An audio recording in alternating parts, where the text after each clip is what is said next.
O que precisou acontecer para eu sair desse moleque da periferia, tá, para uma condição muito privilegiada financeiramente? Eu quero falar de dinheiro por quê? Porque o dinheiro, ele promove o quê? Liberdade. Não vai ser possível termos um país com liberdade com o nível de renda que a gente tem. Ou, pior, com o prognóstico futuro do emprego, que é negro, terrível, é um prognóstico ruim, a gente vai ter mais problema ainda com o emprego, por conta da inteligência artificial, da automação, tudo que vem pela frente nos próximos 30 anos. A Europa, por exemplo, já é muito comum você ter 20% de taxa de desemprego, não é? Os jovens, para jovens então, as taxas às vezes chegam a 30% de desemprego. Isso tende a ficar pior. Qual é a solução para isso? Que solução? A gente não sabe a solução definitiva, mas eu tenho certeza que o empreendedorismo é uma das soluções possíveis. Desse espaço entre eu começar a trabalhar até empreender, que me permitiu ter mobilidade social, quais são as barreiras que um cara que vem lá de baixo tem que enfrentar?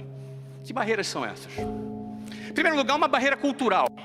Cultural ou barra ideológica, ou ideológica. Você vai decidir empreender num lugar onde empresário, às vezes, é visto como um contraventor. Não é? Você vai ter que se posicionar, e isso, por algumas camadas da sociedade, é visto como um bandido. Um empresário é bandido. Você vai ter que enfrentar isso daí. Segundo lugar, você tem uma cultura da estabilidade, uma cultura das garantias, uma estrutura de você garantir o que você tem e não você conquistar o que você quer conquistar.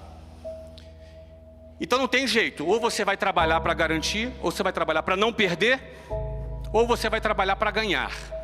E trabalhar para ganhar, trabalhar para expandir, envolve riscos. E nossa cultura não é uma cultura que lida bem com riscos. O sonho das pessoas é ter estabilidade. O sonho das pessoas é ter garantias, é não assumir riscos.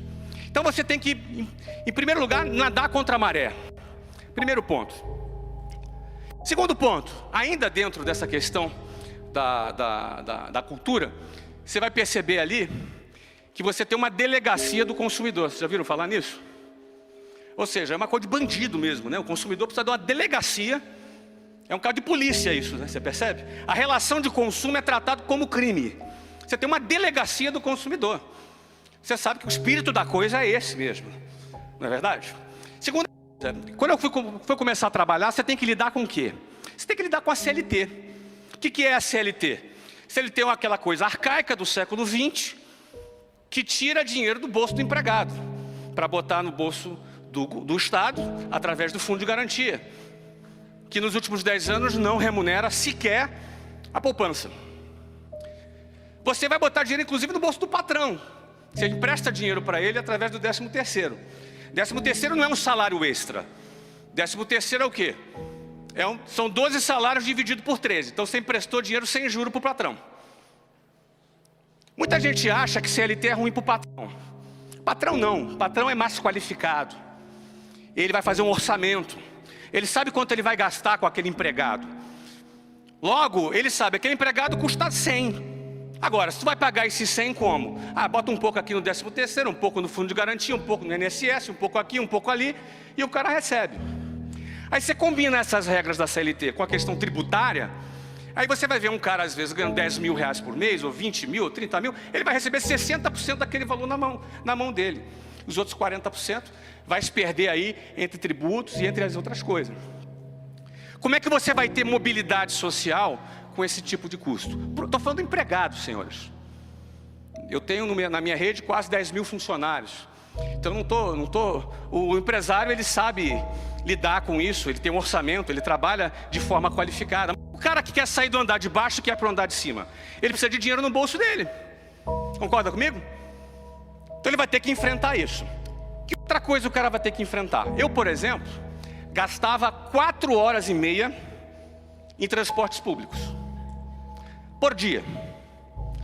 4 horas e meia, saía de casa lá mais ou menos umas 6 da manhã, 5h50 eu saía de casa, para dizer a verdade, para chegar às 8 para trabalhar, certo? E chegava não podia sair do trabalho entre 6 e 8, porque é um trânsito infernal.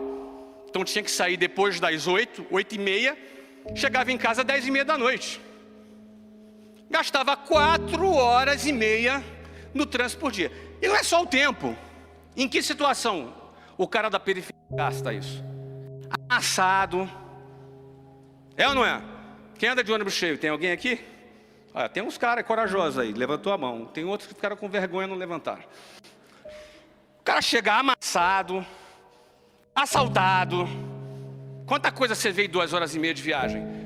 Quantas vezes em 40 graus no Rio de Janeiro o ônibus enguiçou, eu fui para a Avenida Brasil esperar o próximo e andei pendurado do lado de fora da porta do ônibus para ir para o centro do Rio de Janeiro. Ou então andando de trem, caminhando a 40 graus no meio dos trilhos do trem até a próxima estação porque avariou, porque deu pau no trem. Qual é o sentimento de quem está dentro daquele lugar amassado com 8 pessoas por metro quadrado? É um sentimento de humilhação.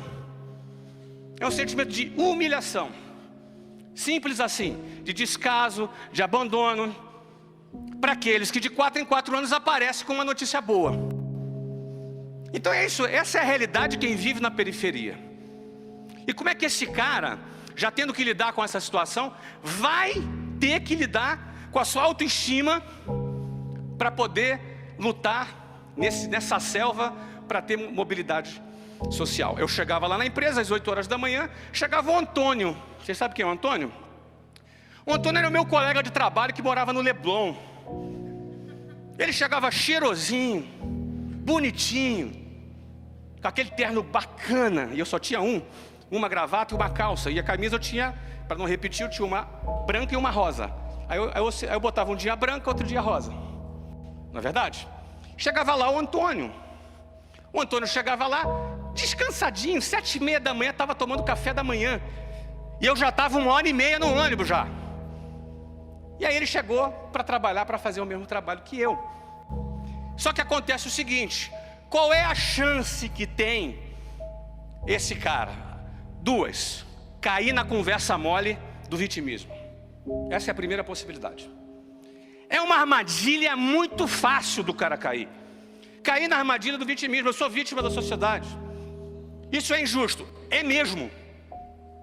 Mas e daí? O que você vai fazer com essa injustiça? Ah, isso não era... eu até acho que é mesmo. E a segunda possibilidade é o seguinte: olha, eu vou escalar o Everest descalço, sem casaco, mas vou chegar lá em cima. Essa é a segunda possibilidade.